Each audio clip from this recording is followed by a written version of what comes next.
मध्य भारताच्या जंगलांमधलं सगळ्यात प्रसिद्ध टायगर रिझर्व म्हणजे ताडोबा. हे महाराष्ट्रातलं सगळ्यात जुनं आणि मोठं नॅशनल पार्क आहे. ताडोबाचं पूर्ण नाव TATR म्हणजेच ताडोबा अंधारी टायगर रिझर्व. हे जवळपास 650 स्क्वेअर किलोमीटरवरती पसरलेलं एक southern tropical dry deciduous forest आहे. 1955 मध्ये ताडोबा नॅशनल पार्कची स्थापना झाली. 1986 मध्ये जवळच अंधारी वाईल्डलाईफ सँक्च्युरी बनवण्यात आली. 1995 मध्ये ताडोबा नॅशनल पार्क आणि अंधारी वाईल्डलाईफ सँक्च्युरी ह्या दोन्हींचं मिळून आत्ताचं ताडोबा अंधारी टायगर रिझर्व बनवण्यात आलं. ताडोबा हे नाव आलंय तारूबाबा ह्या गोंड आदिवासी गावप्रमुखाच्या नावाचा अपभ्रंश होऊन. असं म्हटलं जातं की हा तारू खूप शूर होता. वेळप्रसंगी गावासाठी तो वाघाला पण भिडायचा. अशाच एका वाघाबरोबरच्या झटापटीत त्याचा मृत्यू झाला. ताडोबामध्ये त्याचं मंदिर सुद्धा आहे. प्रत्येक टायगर रिझर्वचं एक कोर आणि एक बफर असे 2 भाग असतात. कोरमधला जवळपास 15 ते 20% भागच हा टुरिझमसाठी ओपन असतो. बाकीच्या भागात फक्त फॉरेस्ट डिपार्टमेंटच्या लोकांना जायची परवानगी असते. तर बफर हा कोर म्हणजेच मूळ जंगलाला बाकीच्या जगापासून दूर ठेवणारा एक जंगलाचा भाग असतो.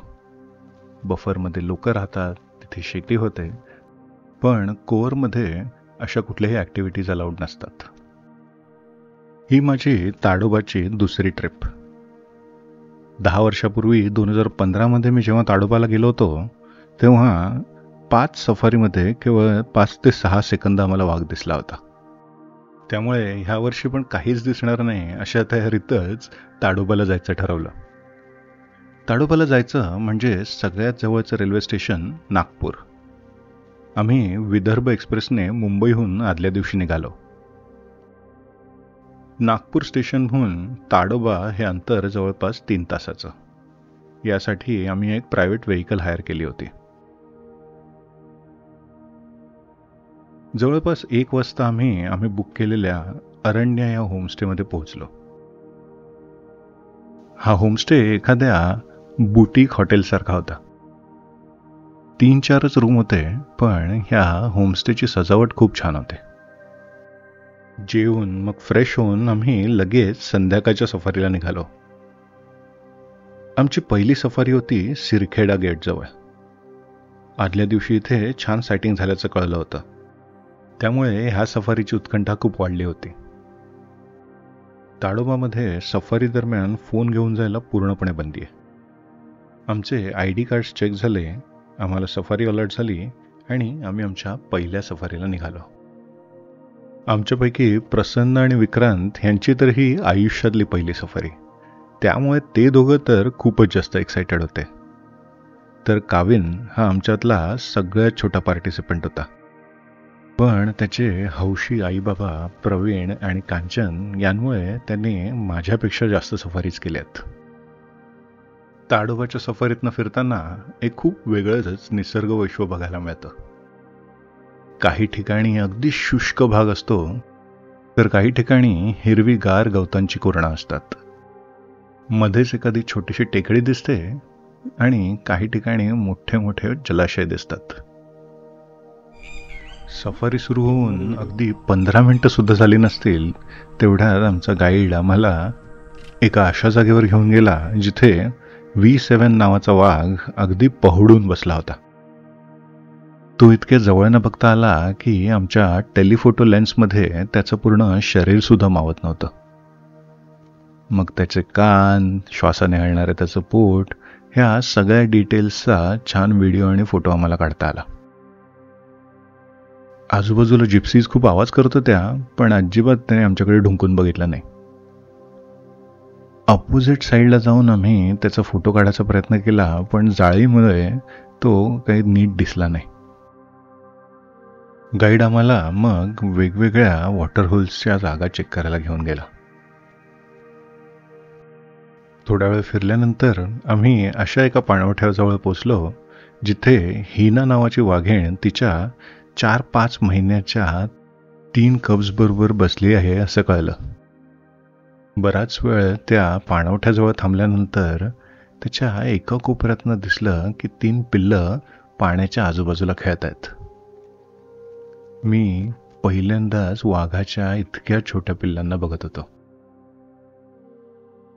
बराच वेळ त्या पिल्लांना बघत होतो, त्यांचे खेळ बघत होतो आणि त्यांचे भरपूर फोटो सुद्धा काढत होतो. थोड्या वेळानंतर पाणवठ्याच्या दुसऱ्या टोकाला हिना आली. तिचे जवळनं फोटो काढण्यासाठी सगळ्या जिप्सी त्या दिशेने निघाल्या. खूप जवळून हिनाचे खूप छान फोटो मिळाले. वाघाला इतक्या जवळनं पाहणं हा एक खूप सुंदर अनुभव होता. बराच वेळ ती पाण्यात बसली होती. थोड्या वेळाने ती उठली आणि पिल्लांच्या दिशेने निघाली. चालत जाताना ती हळूच वळली आणि आमच्याकडे बघितलं. तो जो मोमेंट होता त्यावेळेस तिचे खूप सुंदर फोटोज मिळाले. आता पिल्लं जिथे खेळत होती त्याच्या जवळच हिना पोचली होती. पिल्लांनी तिला बघून सुद्धा पिल्लं खाली आली नव्हती. हिना पिल्लांच्या आणखी थोडं जवळ गेली आणि नंतर तिने एक विशिष्ट आवाज करून पिल्लांना जवळ बोलवलं. तिघांपैकी एकच पिल्लू जवळ आलं. त्यावेळेस हा एक सुंदर मोमेंट बघायला मिळाला. आपण जेव्हा एखाद्या ट्रिपला जातो तेव्हा एक स्पेसिफिक अनुभव असतो जो आपल्याला जाणवून देतो की आपले पैसे वसूल झाले. तसा हा पैसा वसूल अनुभव होता. दुसरं पिल्लू काही केल्या जवळ येत नव्हतं. थोड्या वेळाने ते सुद्धा हिनाच्या जवळ आलं आणि त्यांचे एकत्र फोटोज मिळाले. आम्ही बराच वेळ ह्या टायगर फॅमिलीचे फोटो काढत बसलो होतो.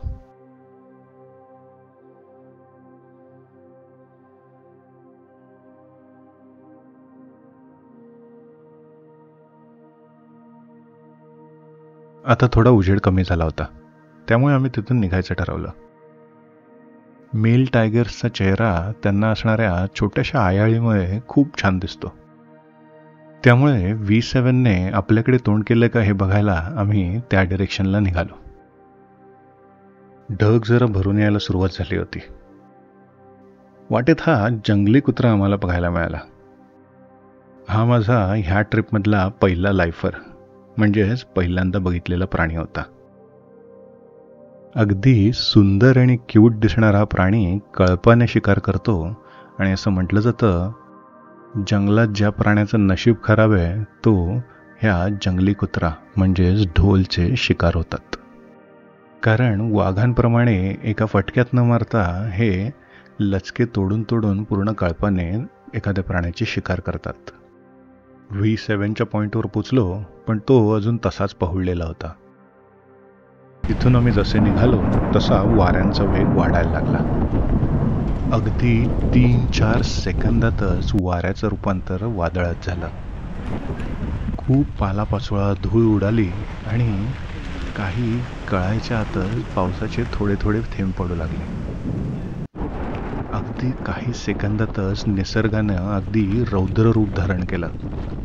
जोराचा पाऊस सुरू झाला आणि ओपन जिप्सीमुळे आम्ही सगळे ओले चिंब झालो. काही सेकंदातच पावसाबरोबर गारांचा वर्षाव सुरू झाला. समोर काही दिसत नसून आमचा ड्रायव्हर त्यातून कसा बसा रस्ता काढायचा प्रयत्न करत होता. काविनला गारा लागू नये त्यामुळे त्याच्या आईबाबांनी त्याला पूर्णपणे कव्हर केलं होतं. ड्रायव्हरला मग अचानक आठवलं की त्याच्याकडे कव्हर आहे. त्याने जिप्सीचं कव्हर काढलं आणि आम्ही हाताने ते कव्हर डोक्यावर धरलं. एखादा मोठा बर्फाचा तुकडा लागून जखम होणार नाही ना याची खात्री झाली तेव्हा कुठे आम्हाला बरं वाटलं. पण पाऊस अजून जोरात पडत होता, समोर काहीच दिसत नव्हतं आणि कधी एकदा आम्ही ह्या बाहेर पडतोय असं वाटत होतं. डोक्यावरच्या कव्हर खालून जेव्हा FD ऑफिस जवळचे पेवर ब्लॉक दिसले तेव्हा कुठे आमच्या जीवात जीव आला.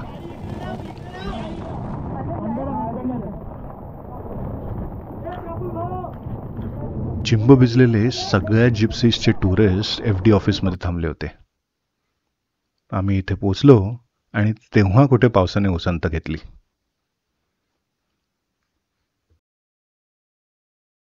परत जाताना वादळाचा खरा तडाखा कळला. झाडं पडलेली दिसत होती, घरांचं नुकसान झालेलं दिसत होतं. आमचे कान आणि मान गारांनी लाल झाले होते. आम्ही राहत असलेल्या होमस्टेमध्ये सुद्धा वादळाने खूप तोडफोड केली होती. रात्री उशिरापर्यंत इथे लाईटच आले नव्हते, तर दुसऱ्या दिवशी पहाटेपर्यंत पाण्याचा सुद्धा खूप प्रॉब्लेम झाला होता. दुसऱ्या दिवशी पहाटे आम्ही पांगडी बफर ह्या गेटने सफारीला गेलो. हे गेट प्रसिद्ध आहे ब्लॅकी म्हणजेच ब्लॅक लेपर्डच्या सायटिंगसाठी. इथे आदल्या दिवशीच एका वाघाने शिकार केली होती, त्यामुळे आधी त्या वाघाला बघायचं आम्ही ठरवलं. आम्ही जेव्हा त्या स्पॉटवर पोचलो तेव्हा कळलं वाघाने शिकार थोडं जंगलाच्या आतमध्ये नेलंय, त्यामुळे वाघ काही बघायला मिळाला नाही. वेगवेगळ्या अँगल्सने प्रयत्न करूनही वाघ काही दिसलाच नाही, पण इथल्या जंगलाचे वेगवेगळे स्पॉट्स बघायला मिळाले. पांगडी बफरचा बराचसा भाग हा शुष्क जागांनी भरलाय, पण इथे पाणी मुबलक प्रमाणात अवेलेबल आहे. त्यामुळे ह्या जंगलाचा थोडासा भाग हा सुंदर मेडोजने सुद्धा भरलाय. त्यापैकी एका जागेवरती आम्ही गेलो तेव्हा ह्या कॉमन क्रो बटरफ्लायजचं आम्हाला छान मड पडलिंग बघायला मिळालं.